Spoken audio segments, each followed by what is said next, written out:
Juga.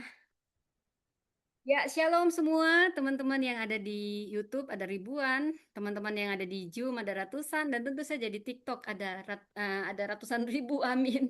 Ada juga puluhan ribu saat ini. Saya percaya nanti juga akan ratusan ribu. Baik, siap mendengar firman Tuhan? Sebelum kita mendengarkan firman Tuhan, mari deklarasi iman. Jangan deklarasikan situasimu, jangan perkatakan situasimu ada kuasa dalam perkataan. Perkatakan apa yang kau imani, yang kau harapkan terjadi di dalam Tuhan. Katakan bersama dengan saya. Dalam nama Tuhan Yesus, aku berharga yang dimerdekakan. Dalam nama Tuhan Yesus, aku diampuni, dikasihi, diberkati, dilindungi. Aku makmur, sehat, dan utuh. Dalam nama Tuhan Yesus, aku teguh dalam iman, penuh hikmat. Aku berbakat, percaya diri, kreatif, kompeten. Aku disiplin, fokus, penuh motivasi. Dalam nama Tuhan Yesus, aku diperlengkapi, diurapi, diterima, diakui. Aku pribadi sukses di atas rata-rata. Karena statusku anak Allah yang maha tinggi. Semua rancangan Tuhan dalam hidupku pasti terjadi. Amin, amin, amin. Selamat bergabung bagi semua yang baru saja. Saya mohon maaf kalau saya membawakan firman Tuhan supaya saya fokus. Saya tidak membaca chat. Saya mohon maaf. Siapapun yang bergabung dan menyapa, selamat sore. Terima kasih. Bagi Anda yang butuh doa, lebih baik DM. Dan bagi Anda khususnya non-Kristen yang anti, saya minta tolong, jangan hina Roh Kudus, Yesus atau siapapun. Tunjukkan Anda beragama, Anda keberatan, lebih baik Anda pergi daripada memaki-maki orang Kristen. Orang Kristen nggak pernah mau namanya pencemaran agama, dia nggak pusing dengan itu. Ibadah orang Kristen yang sering diganggu, kenapa? Karena di dalam kekristenanlah satu-satunya kebenaran. Dan Yesus adalah Tuhan. Anda suka atau tidak, Yesus adalah Tuhan. Baik saudaraku, selamat sore semuanya. Selamat sore, Tuhan Yesus memberkati. Dan bagi Anda saat ini yang sakit, angkat tangan Anda, mulai deklarasikan kesembuhan.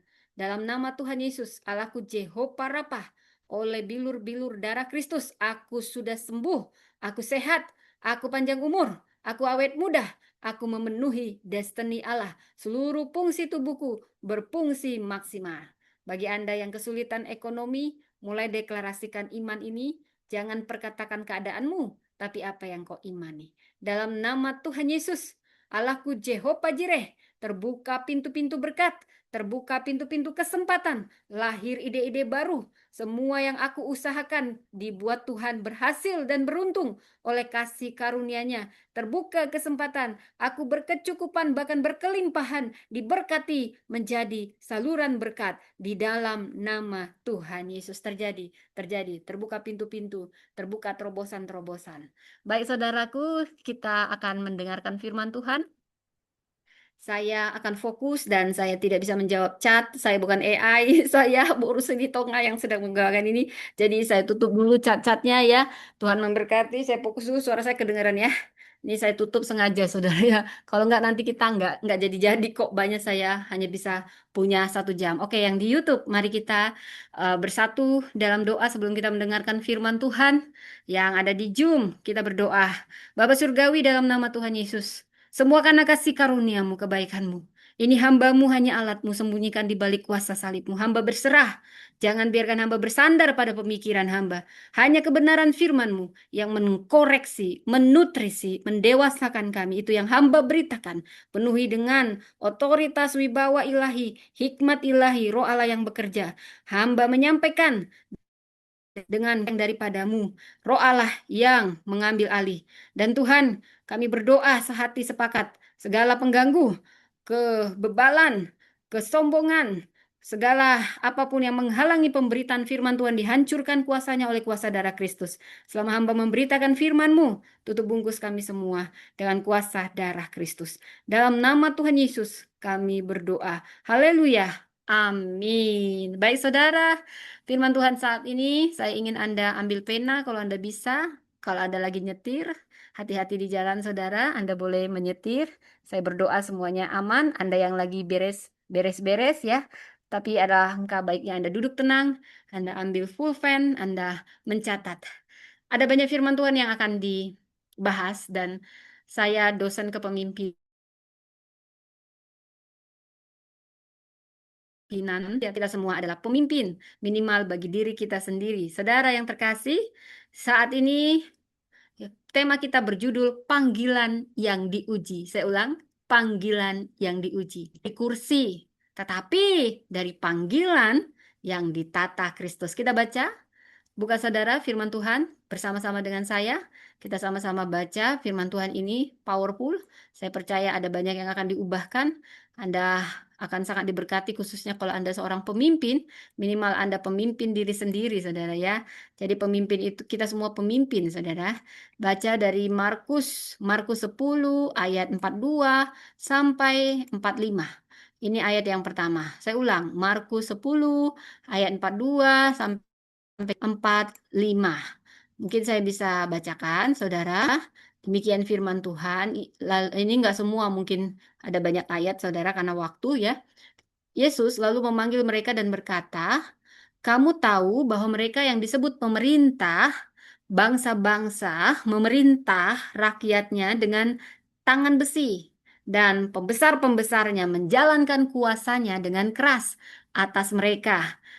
Tidaklah demikian di antara kamu. Barang siapa ingin menjadi besar di antara kamu, hendaklah ia menjadi pelayanmu. Dan barang siapa ingin menjadi yang terkemuka di antara kamu, hendaklah ia menjadi hamba untuk semuanya. Karena anak manusia juga datang bukan untuk dilayani, melainkan untuk melayani dan untuk memberikan nyawanya menjadi tebusan bagi banyak orang. Saudara, sekilas latar belakang ini muncul setelah murid Yesus Yakobus Yohanes minta posisi kehormatan di sisi kanan dan kiri Yesus kalau nanti di surga. Jadi mereka masih memahami kepemimpinan sebagai jabatan, kehormatan, dan status. Mungkin di antara Anda semua, kita semua mungkin saya juga sembari belajar, saudara, kepemimpinan itu bukan bicara jabatan, baru dia pemimpin ya. Itu pimpinan ya, kepemimpinan atau pemimpin itu beda. Jabatan itu bicara pimpinan jabatan. Tapi jabatan kepemimpinan tidak bicara jabatan, kehormatan atau status. Yesus membawa lebih dalam, membalik paradigma dunia. Jadi kepemimpinan Kristen sangat berbeda dengan dunia ini. Di dunia yang tinggi memerintah, yang kuat menguasai, yang memiliki jabatan, menentukan segalanya. Tetapi dalam kerajaan Allah yang terbesar justru melayani. Yang memimpin justru berkorban. Yang memiliki otoritas justru mengangkat orang lain. Jadi kepemimpinan Kristen tidak lahir dari kursi kekuasaan, tapi dari panggilan yang dibentuk oleh Kristus. Saya bawa dan gali lebih dalam berdasarkan kata-kata Alkitabnya. Memerintah, bahasa Yunaninya, kata kurit, artinya mendominasi, menguasai, menekan orang lain. Jadi Yesus melarang model kepemimpinan yang memakai intimidasi. Pelayan, diakonos artinya pelayan, orang yang memenuhi kebutuhan orang lain. Seorang pemimpin Kristen hadir agar orang lain bertumbuh. Lalu ada kata hamba. Dolus, artinya apa? Budak, yaitu milik tuannya. Jadi pemimpin Kristen bukan miliknya sendiri, melainkan milik Kristus. Nah, kepemimpinan Kristen itu berasal dari panggilan, bukan posisi. Yesus berkata, barang siapa ingin menjadi, jadi bukan dia berkata, siapa yang mau jadi bos? Dia bilang, siapa yang menjadi pelayan? Artinya, posisi hanyalah sarana. Panggilan itulah sumber kepemimpinan. Kalau Anda kejar-kejaran dengan posisi, Anda belum paham. Namanya kepemimpinan Kristen. Jadi nggak usah pusing kalau Anda cuma dijadikan kolektan, kalau Anda cuma dijadikan ini, lalu dia merasa aku gembalanya, aku loh wakil gembala, aku loh pemimpin pelayan.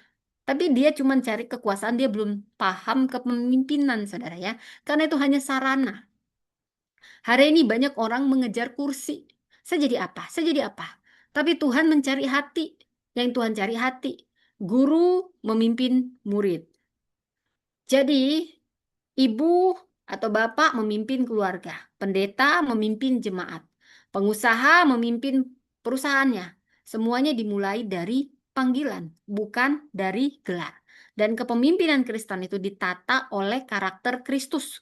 Yesus berkata, "Aku datang bukan untuk dilayani." Inilah dasar kepemimpinan.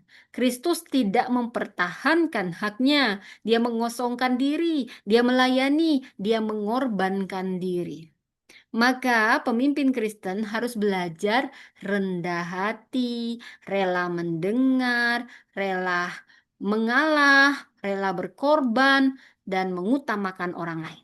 Pemimpin sejati tidak bertanya apa yang bisa mereka lakukan bagiku, tapi apa yang pemimpinan Kristen itu akan menghasilkan warisan, bukan sekedar kekuasaan. Baik saudara, ada banyak ayat pendukung ya di 1 Korintus 9 ayat 19 sampai 23 dan Kejadian 1 ayat 27. Sekilas tentang 1 Korintus 9 ayat 19 sampai 23, Paulus berkata, "Sekalipun aku bebas terhadap semua orang, aku menjadikan diriku hamba dari semua orang." Maknanya dalam. Paulus sebenarnya memiliki hak sebagai rasul, namun dia memilih menjadi pelayan. Banyak orang yang pingin gila-gila dilayani, saudara. Karena kursinya, aku gembalanya, aku pimpinan, aku duluan. Aku udah setahun, kamu masih baru. Begitu ya. Lu bertobat lu yang kayak gitu. Bertobat ya. Lu pikir lu siapa kalau lu udah datang duluan ya. Lebih duluan cleaning service daripada lu. Yang sakit hati ya. Banyak yang begitu. Aku duluan di sini. Aku duluan. Emang kalau dokter sama perawat, perawatnya duluan di rumah sakit, perawatnya yang duluan. Perawatnya yang lebih tinggi. Gitu ya. Kalau mau ukuran duluan-duluan. Oh, di panggilannya, kapasitasnya. Makanya jadi penempatannya salah. Ya, belajar pemimpin. Bodoh juga kalau mau dipimpin sama orang yang kayak gini. Pikirannya jentek ya. Ya, makanya salah besar kalau ada seorang pemimpin yang menempatkan orang tidak pada tempatnya. Padahal dia udah belajar leadership. Karena mengamankan kursi, kursi, kursi. Makan tuh kursi. Ya, makan kursi pemimpin. Kalau kalau lu salah itu, ya. Oke, oke, oke. Jangan emosi, Ibu Presiden. Baik, baik, baik. Kita kembali lagi ya. Jadi 1 Korintus 19 ayat 23. Paulus sebenarnya memiliki hak sebagai rasul. Pemimpin Kristen itu rela meninggalkan kenyamanan. Bukan cari nyaman lu jadi pemimpin. Tapi justru meninggalkan kenyamanan. Demi apa? Demi menyelamatkan banyak orang. Bukan mati-matikan potensi orang. Ngamanin kursi, kursi, kursi. Makan tuh kursi. Ya? Bisa nggak lu makan tuh kursi? Jangan kayak gitu ya. Baik, lalu kita lihat nih Kejadian 1 ayat 27. Maka Allah menciptakan manusia itu menurut setiap manusia diciptakan menurut gambar Allah, Imago Dei. Karena itu, pemimpin Kristen tidak boleh memperlakukan manusia sebagai alat. Ingat, dia Imago Dei, kamu Imago Dei. Jangan kau peralat, jangan suka manfaatin, jangan kau pikir kau yang paling tinggi. Ada langit di atas langit, ya. Banyak orang begini nih, mentang-mentang yang bayar, dia jadi pemimpin, dia pikir dia paling hebat di muka bumi ini. Ya, jadi kita harus paham setiap orang imago Dei. Jangan suka memanfaatkan atau memperalat. Ada hukum tabur tuai. Tapi lihatlah setiap orang sebagai pribadi yang memiliki martabat ilahi. Dan ingat, setiap keputusan kita sebagai pemimpin harus menghormati gambar Allah dalam diri sesama. Jadi kalau kita cari benang merah ya, ini karena ringkas aja. Kejadian 1 ayat 27. Ini menjelaskan siapa yang dipimpin, manusia yang segambar dengan rupa Allah. 1 Korintus 9 ayat 19 sampai 23 ini menjelaskan bagaimana memimpin, yaitu menjadi hamba bagi semua. Markus 10 ayat 42 sampai 45 ini menjelaskan mengapa memimpin. Ini mengikuti teladan Kristus yang datang untuk melayani. Ketiganya membentuk satu pondasi kepemimpinan Kristen.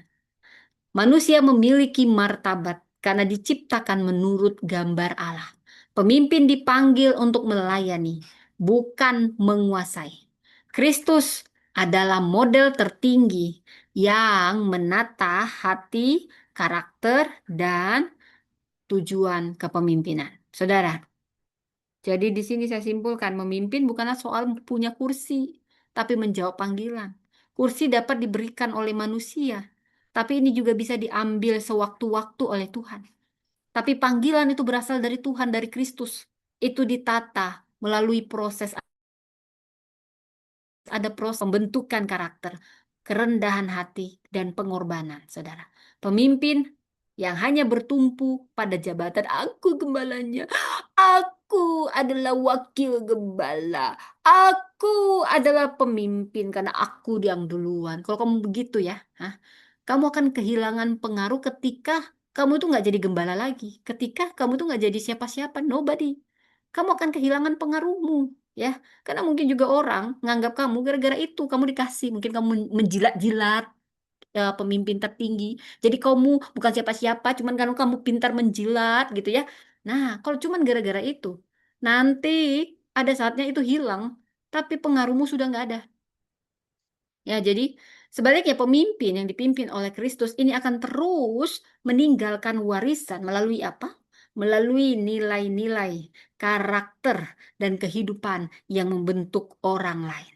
Saudara, jabatan itu akan memberi otoritas untuk memimpin, tetapi panggilan yang ditata Kristus ini memberi legitimasi untuk dipercaya. Kepemimpinan sejati bukan dimulai dari kursi, tapi dari hati yang setiap hari tunduk kepada Sang Raja yang datang bukan untuk dilayani, tapi untuk melayani.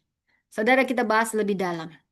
Jadi ke temanya di sini, kepemimpinan Kristen tidak dimulai dari jabatan, reputasi, atau pencapaian, tapi dari panggilan Allah yang membentuk cara kita memakai kuasa, memperlakukan sesama, dan meninggalkan warisan.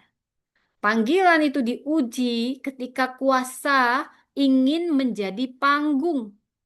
Panggilan itu diuji ketika kebebasan harus ditundukkan kepada Injil. Panggilan itu diuji ketika keputusan kita menyentuh martabat manusia sebagai Allah. Kepemimpinan Kristen tidak dimulai dari kursi yang ditempati, tapi dari panggilan yang menata cara kita memakai kuasa. Saudara, ketika panggilan mulai tertukar dengan penampilan atau performa, maka ada pertanyaan yang sering muncul. Mungkin di ruang sunyi, saudara, setelah semua orang pulang. Dan ini akan semakin keras menjelang tidur kau sendirian sebagai pemimpin. Dan ini akan mengguncang hatimu sebagai seorang pemimpin. Mungkin itu juga bisa terjadi setelah rapatmu selesai, setelah agenda dibahas, setelah target disusun, setelah semua orang oke, kita baik lanjutkan. Lalu seseorang pulang dengan tubuh lelah, pikirannya penuh, dan hatinya mulai bertanya, apakah ini masih panggilan? Apakah ini masih panggilan atau hanya cara lain supaya terlihat berhasil? Pertanyaan itu jujur. Tapi ini justru karena jujur sangat rohani. Kita hidup di zaman yang sangat pandai mengukur hasil. Gereja mengukur kehadiran, organisasi mengukur capaian, sekolah mengukur nilai, perusahaan mengukur produktivitas, media sosial mengukur perhatian. Bahkan pelayanan pun kadang mulai diukur dengan angka, visual, respon publik, dan reputasi. Semua ukuran itu tidak salah. Tidak salah. Target bagus, itu bisa membantu kita. Evaluasi bagus, ini bisa sangat menolong. Struktur bagus, ini bisa membuat pelayanan lebih bertanggung jawab. Tapi saudara, perhatikan, ada bahaya besar ketika ukuran menggantikan panggilan. Ada bahaya ketika keberhasilan menggantikan kesetiaan. Ada bahaya ketika pelayanan yang harusnya dari kasih berubah jadi performa rohani. Saudara, inilah latar belakang panggilan yang diuji.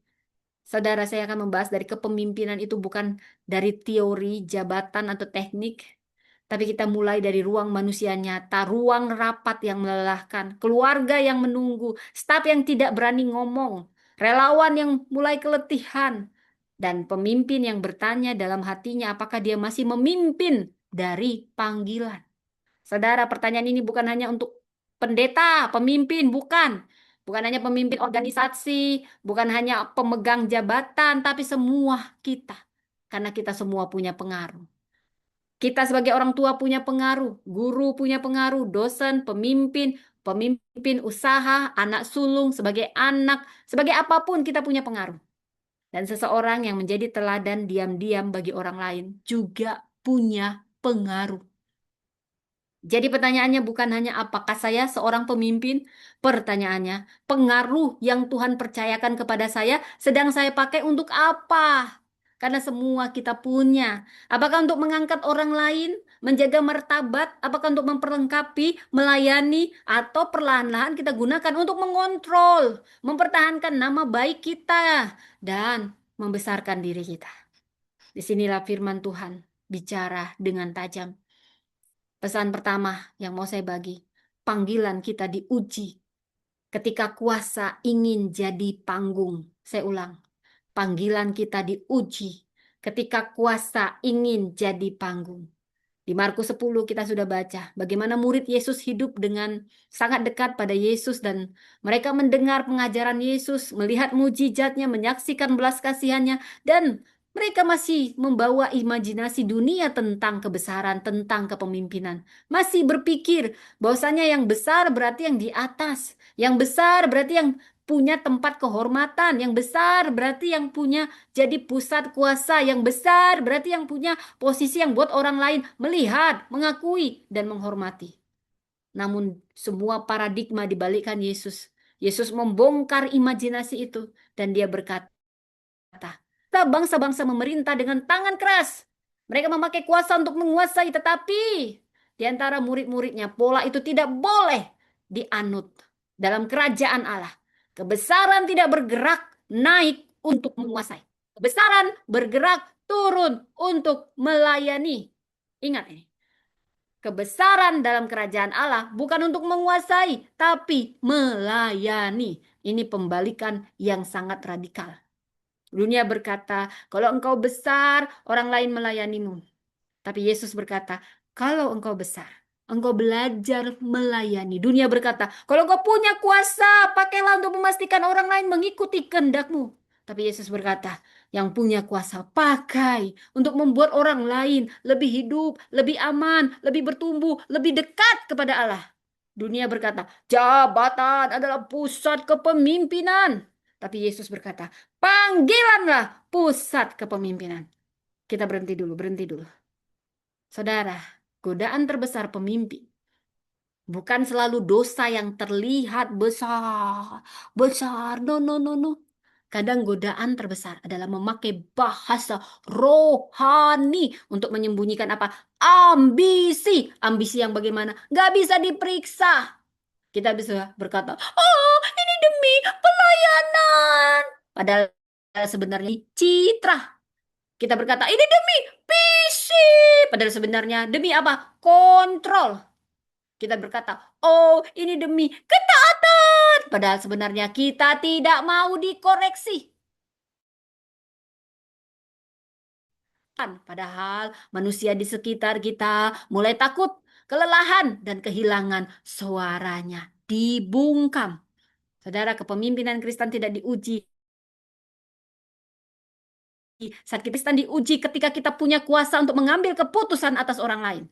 Bagaimana kita memperlakukan staf kita yang tidak setuju sama kita? Bagaimana kita mendengar relawan yang lelah? Bagaimana kita berbicara kepada anak kita yang gagal? Bagaimana kita memperlakukan pasangan ketika agenda kita terganggu? Bagaimana kita memberi ruang kepada orang muda yang belum sempurna tapi sedang belajar? Dan bagaimana kita memakai posisi ketika tidak ada yang berani menegur kita. Ingat ini, kuasa yang tidak ditundukkan kepada Kristus akan mencari tahta. Tetapi kuasa yang dibentuk oleh Kristus akan mencari cara untuk melayani. Saya ulang, kuasa yang tidak ditundukkan kepada Kristus akan mencari tahta. Tapi kuasa yang dibentuk oleh Kristus akan mencari cara untuk melayani. Yesus tidak menolak kepemimpinan. Yesus menebus kepemimpinan. Dia tidak berkata bahwa tidak boleh ada pemimpin, tapi dia berkata bahwa pemimpin dalam kerajaan Allah harus beda dengan pola dunia ini. Kita tidak dipanggil untuk memimpin dengan semangat menguasai. Kita dipanggil untuk memimpin dengan karakter Kristus. Maka saudara, yang perlu kita lakukan, periksa satu ruang kuasa dalam hidup kita. Mungkin ruang kuasa itu ruang keluarga, ruang pelayanan, ruang kantor, ruang kelas, ruang usaha, ruang mentoring. Jujur, apakah orang lebih takut atau lebih bertumbuh di bawah pengaruhmu sebagai pemimpin? Apakah orang lebih bergantung kepadamu atau justru lebih diperlengkap berjalan dalam panggilan Allah? Tanya itu dengan jujur. Apakah kamu memakai kuasa untuk menjaga kenyamananmu atau untuk melayani kehidupan orang lain? Kalau jawabannya membuat kita tidak nyaman, jangan buru-buru. Jangan langsung bela diri, tidak, tidak, tidak. Kadang, saudara, jujurlah, ketidaknyamanan adalah awal pertobatan, keterbukaan, awal pemulihan. Pesan yang kedua, panggilan diuji ketika kebebasan harus ditundukkan kepada Injil. Saya ulang. Panggilan diuji ketika kebebasan harus ditundukkan kepada Injil. Saudara, 1 Korintus 9 yang tadi kita sudah bahas. Di sini Paulus bicara tentang kebebasan. Dia punya hak, dia punya kedudukan sebagai rasul, dia punya alasan untuk menuntut pengakuan. Dia bisa berkata, saya berhak, tapi dia memilih menundukkan kebebasannya demi apa? Injil. Demi apa? Orang lain. Ini penting. Panggilan tidak membuat kita kehilangan kebebasan. Panggilanlah yang menata kebebasan kita agar tidak dikuasai ego kita. Paulus tidak sedang menjadi orang yang tidak punya prinsip, tidak. Dia tidak sedang menjadi pemimpin yang menyenangkan semua orang. No, no, no, no. Dia tidak sedang menghapus kebenaran supaya diterima. Tapi dia menunjukkan bahwa orang yang dipanggil Tuhan tidak lagi memakai kebebasannya sebagai alat membesarkan diri. Dia bertanya, bagaimana hidup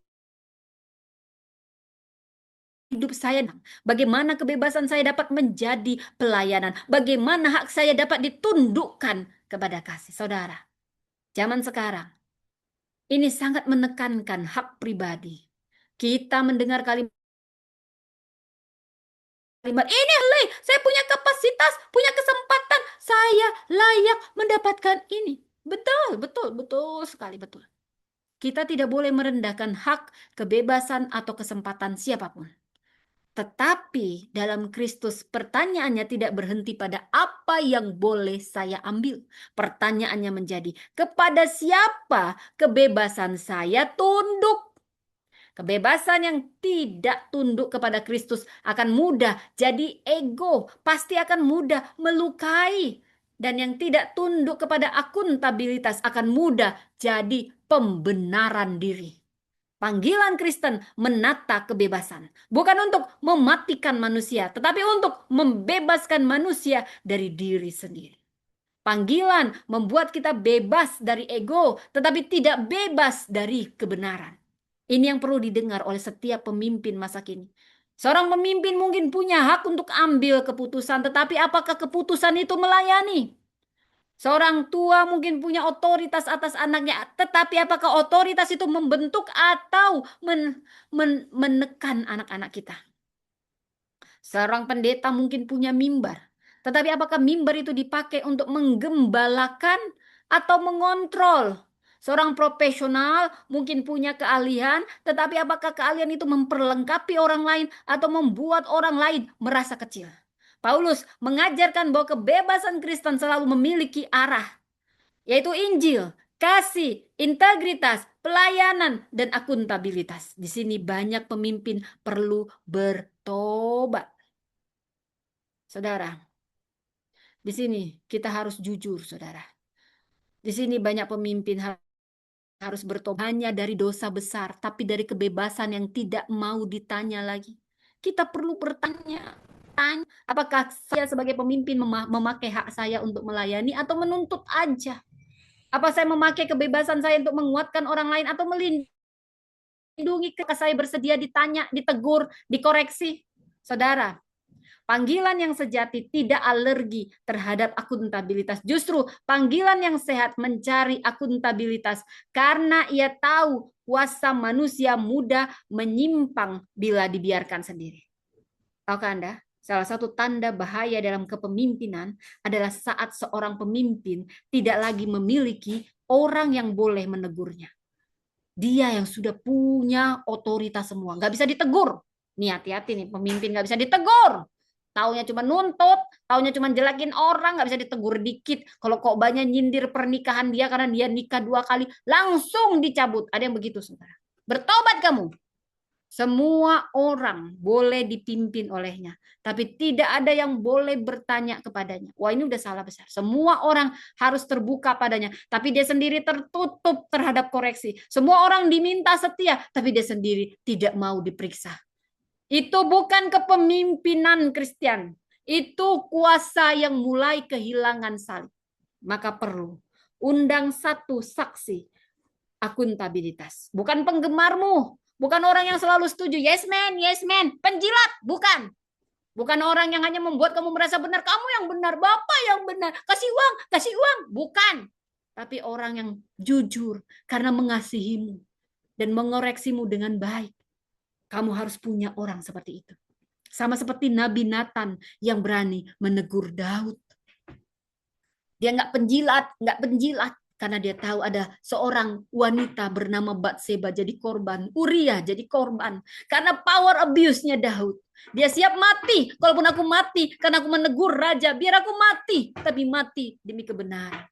Kau perlu Nathan yang begini, jujur ngomong, daripada penjilat, jilat terus, makan itu penjilat. Kau angkat-angkat penjilat begitu, wow, sebentar lagi cepat runtuh kepemimpinan. Semua yang kau pimpin. Ini perlu diperiksa. Pemimpin yang dewasa tidak hanya butuh tepuk tangan, bukan. Pemimpin yang dewasa butuh saksi. Pesan yang ketiga, karena saya harus cepat. Panggilan diuji ketika keputusan kita menyentuh martabat manusia. Panggilan diuji ketika keputusan kita menyentuh martabat manusia. Kita masuk Kejadian 1 ayat 27. Sebelum manusia bekerja, manusia sudah bermartabat. Ingat ini, sebelum manusia memimpin, manusia sudah bernilai. Sebelum manusia berprestasi, manusia sudah dilihat Allah. Sebelum manusia gagal, manusia tetap gambar Allah. Kejadian 1 ayat 27. Ini mengajarkan bahwa manusia diciptakan menurut gambar Allah. Bukan sekedar doktrin yang indah, lensa untuk semua keputusan kepemimpinan. Kalau manusia adalah gambar Allah, maka tidak ada manusia yang boleh diperlakukan sebagai alat. Tidak ada staf yang boleh diperkecil menjadi tenaga pelaksana. Tidak ada relawan yang boleh diperkecil menjadi orang yang bisa diminta kapan saja karena nggak dibayar. Manfaatkan terus, nggak dibayar, dia baik. Oh, ada hukum tabur tuai, bos. Tidak ada anak yang boleh diperkecil menjadi nilai rapot. Kamu hanya menilai anakmu dari nilai rapotnya. Tidak ada jemaat yang boleh diperkecil hanya karena dia hadir atau tidak. Tidak ada perempuan yang boleh diperkecil hanya karena pelengkap sistem. Wow, ini jahat sekali. Tidak ada orang miskin yang boleh diperkecil menjadi data bantuan. Dan tidak ada orang yang gagal yang boleh diperkecil menjadi masalah.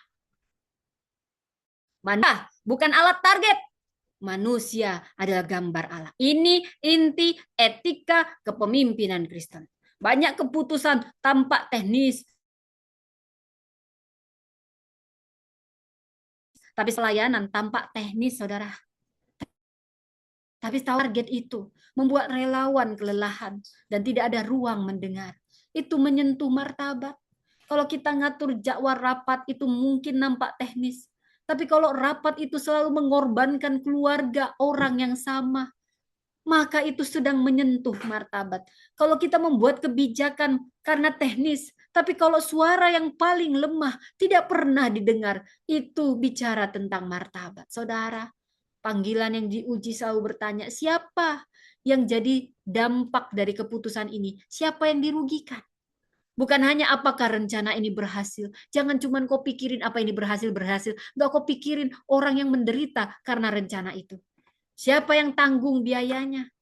Jadi ini bukan hanya apakah laporan ini baik, tapi apakah orang yang mengerjakan tetap diperlakukan dengan baik, dengan hormat. Bukankah, oh, apakah pelayanannya ramai? Tapi tanya juga apakah orang yang melayani sedang bertumbuh atau sebenarnya sudah kehabisan energi. Gak pernah kau pikirin. Itulah sebabnya. Saya, dalam buku saya, saudara bisa Anda, nanti saya setelah nerbit saya akan berikan. Ya, saya membuat model, memperkenalkan model panggilan. Ini menolong untuk membawa keputusan nyata kepada Allah. Nanti akan lebih dalam digali di buku. Jadi panggilan seputar ini singkatan panggilan P, panggilan. Apa panggilan yang Allah sedang uji? A, arah moral apa yang sedang diperbesar? N, nilai kerajaan Allah apa yang harus menjaga pilihan ini? G, gambar Allah, siapa yang harus dilihat sebagai penyandang martabat? G, gerak, langkah kecil apa yang harus dilakukan dalam 7 hari? I, integritas, kompromi kecil apa yang harus dicegah? L, layanan, siapa yang menjadi lebih aman dan bertumbuh? A, akuntabilitas, siapa yang boleh menegur dan mengoreksi? N, narasi warisan, cerita apa yang ditinggalkan keputusan ini? Model ini bukan pengganti Alkitab, tapi alat membawa hikmat Allah ke dalam ruang keputusan kita sebagai pemimpin. Seringkali masalah kita bukan kita nggak tahu ayat, masalah kita tidak membawa ayat itu sampai kepada keputusan kecil. Kita tahu Yesus mengajar tentang pelayanan, tetapi kita tetap memakai kuasa untuk mengontrol. Kita tahu Paulus menundukkan kebebasannya, tapi kita tetap aja memakai hak kita untuk melindungi. Kita tahu manusia adalah gambar Allah, kita semua gambar Allah, tapi tetap aja kita memperlakukan orang lain sebagai angka. Dia bermanfaat atau enggak? Bermanfaat, pakai, kalau enggak buang. Kita hitung aja dengan angka, fungsi, alat. Dia bermanfaat enggak? Apa yang bisa dimanfaatin? Manfaatin. Makan itu, tipe-tipe yang seperti itu ya. Kamu juga ada saatnya. Tabur tuai, bos. Kamu suka manfaatin orang? Kamu lihat tanya angka ini bermanfaat atau tidak? Pakai, jilat-jilat. Oh, ada saatnya kamu begitu. Tabur tuai itu nyata. Ya, tulus kamu. Ya, jadi kalau sekarang kita bicara di gereja dan pelayanan. Nggak boleh kita itu hanya gereja. Program apa yang berhasil? Tapi juga kamu pernah nanya nggak? Orang-orang yang menjalankan, cara kita menjalankan program ini membentuk orang makin serupa Kristus atau enggak? Pelayanan berjalan, tetapi kalau orang takut bicara, takut diperiksa, kalau program pun ramai, tetapi relawan kita habis, maka ada yang kita besar, tapi akuntabilitas kita kecil, maka ada yang perlu diperiksa. Kalau pemimpin kita hormati tapi tidak dapat ditegur, maka ada yang perlu diperiksa. Gereja yang sehat bukan gereja yang nggak pernah punya masalah. Semua punya masalah, bos. Gereja yang sehat, gereja yang membawa masalah keterang dengan kasih, kebenaran, keberanian. Kepemimpinan juga diuji di rumah. Kadang kita paling rohani depan orang, tapi paling keras di rumah. Kita sabar pada jemaat, tapi kita nggak sabar sama istri, sama suami. Kadang kita dengerin orang lain, istri kita nggak kita dengerin. Kita nggak juga mau mendengerin anak kita. Kadang kita dukung panggilan orang, tapi kita nggak dukung panggilan anggota keluarga kita. Pertanyaan panggilan untuk keluarga adalah, apakah rumah kita menjadi tempat panggilan dijaga atau tempat justru di mana panggilan diabaikan? Rumah yang sehat bukan rumah yang sempurna, tapi rumah yang belajar melihat setiap anggotanya sebagai gambar Allah. Dan kita di dunia kerja, godaan terbesar menjadikan manusia sebagai fungsi. Karyawan jadi output, staff jadi indikator, tim jadi mesin, pelanggan jadi pasar, pemimpin jadi manajer target. Tapi iman Kristen mengingatkan, setiap angka memiliki wajah, setiap laporan menyentuh manusia, setiap kebijakan membentuk budaya. Maka pemimpin Kristen di dunia kerja perlu bertanya, apa target ini adil, manusiawi, Apakah budaya kerja ini memberi ruang bagi kebenaran? Apakah saya sedang membentuk orang atau hanya mengejar hasil? Kalau sekarang di media sosial, dunia digital, kita diuji panggilan melalui visibilitas kita. Apakah kita hanya sekedar ingin terlihat berhasil? Wow, pelayanan terlihat berdampak. Keluarga ingin terlihat harmonis. Wow, atau ingin karya terlihat besar, ingin hidup terlihat berarti. Media sosial tidak salah, tidak salah. Tapi ketika hidup mulai diarahkan oleh kebutuhan panggilan kita bisa tersingkir. Pertanyaannya bukan apakah orang melihat saya? Pertanyaannya, apakah Tuhan berkenan pada cara saya memakai pengaruh? Tidak semua yang terlihat berhasil adalah setia. Tidak semua yang sunyi berarti gagal. Saya ulang, tidak semua yang terlihat berhasil adalah setia. Tidak semua yang sunyi itu gagal. Banyak kesetiaan tidak viral, banyak pelayanan tidak dipoto, banyak keputusan benar tidak dapat tepuk tangan bos. Tetapi Allah kita melihat. Saudara, gunakan triase panggilan selama 7 hari. Jadi ini tidak berhenti di sini saja Anda dengar khotbah ini. Ambil satu keputusan. Ini masalah hidup sekaligus. Satu keputusan aja. Dalam 7 hari ke depan, pilih keputusan yang sedang menunggu. Mungkin tentang keluargamu, pelayanan, pekerjaan, relasi, uang, jadwal, atau orang yang perlu diajak bicara. Saya ingin menerapkan suatu triase panggilan. 30 menit aja. 0-5 menit tulis keputusan nyata. Jangan tulis keluhan umum, tulis kalimat konkret. 5-10 menit uji panggilan, uji arah nilai keputusanmu ini dari panggilan atau tekanan. Apa arah moral yang sedang diperbesar? 10-15 menit. Lihat wajah manusia. Siapa yang terdampak, yang lelah, yang tidak berani bicara, yang rentan di sini. Kemudian 15-20 menit audit kuasa. Kompromi kecil apa yang menggoda? Apakah ada konflik kepentingan? Apakah ada bias? Apakah ada bahasa rohani yang dipakai untuk menutupi ambisi? 20-25 menit. Tentukan layanan dan akuntabilitas. Siapa yang harus dilayani? Siapa yang boleh menegur? Dan 20-25-30 menit tulis narasi warisan. Keputusan ini menjadi cerita 5 tahun lagi. Seperti apa yang saya tinggalkan. Saudara, ini sederhana tapi dalam. Hidup kita tidak hanya dibentuk oleh keputusan besar, tapi dibentuk oleh keputusan kecil yang diulang. Kompromi kecil yang diulang bisa jadi budaya. Kasih kecil yang diulang, itu yang jadi karakter. Keberanian kecil yang diulang, ini jadi kesaksian. Pelayanan kecil yang diulang, ini jadi warisan. Saudara, jadi inti makna panggilan yang diuji, tanyakan pada pertanyaan awal, apakah saya masih memimpin dari panggilan, atau hanya dari tekanan, atau hanya ingin terlihat berhasil. Mungkin ini tidak akan menghancurkan kita pertanyaan ini. Tapi ini memberi kita undangan kembali kepada Kristus. Jadi pusatnya bukan model tadi, saudara. Bukan strategi, bukan teori kepemimpinan, tapi pusatnya selalu Kristus. Kristus pemimpin yang tidak memakai kuasa untuk menyelamatkan diri. Dia raja yang bukan datang untuk dilayani, tetapi melayani. Dia Tuhan yang melihat setiap kita, bukan sebagai alat, tapi jiwa yang dikasihi. Kristus adalah gembala yang menata kuasa dengan kasih, kebenaran, pengorbanan, dan disalib. Saudara, kita tidak dipanggil menjadi pemimpin yang sempurna, tidak. Kita dipanggil menjadi pemimpin yang terus kembali kepada Kristus. Ketika kuasa kita mulai jadi panggung, kembalilah kepada Kristus yang melayani. Ketika kebebasan kita menjadi ego, kembalilah kepada Kristus yang memberi diri. Ketika manusia mulai menjadi angka kita buat, kembalilah kepada Allah yang menciptakan kita semua. Pelayanan mulai jadi performa, kembalilah kepada panggilan. Ketika kita mulai lelah dan ingin mengontrol, kembalilah kepada salib. Sejati, bukan pertama-tama tentang seberapa besar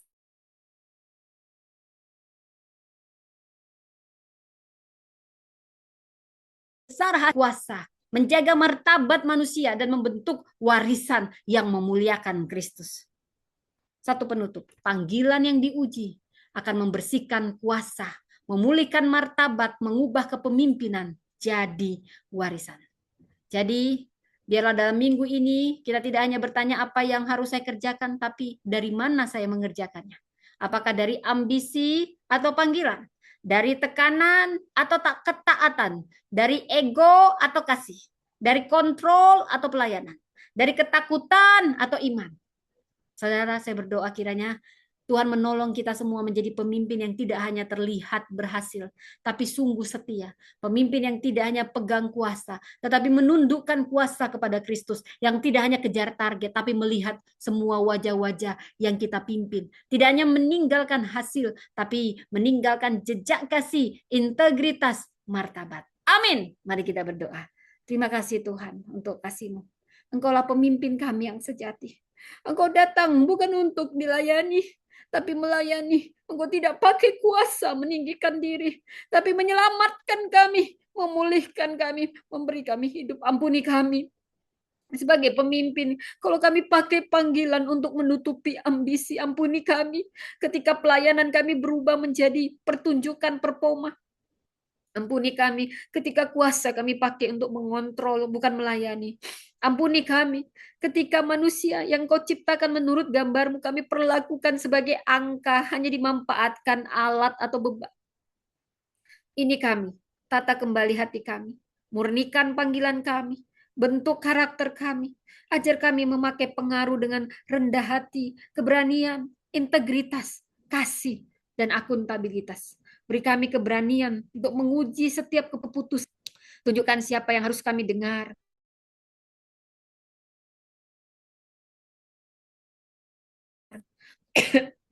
Tunjukkan orang yang boleh menegur dan mengoreksi kami. Biar kepemimpinan kami, sekecil atau sebesar apapun ruangnya, jadi kesaksian bagimu. Setiap kami diperlengkapi, dipulihkan, budaya lebih sehat, warisan memuliakan nama. Dalam nama Yesus. Amin. Anda bisa dengar di YouTube Priscilla Das Channel. Baik, terima kasih.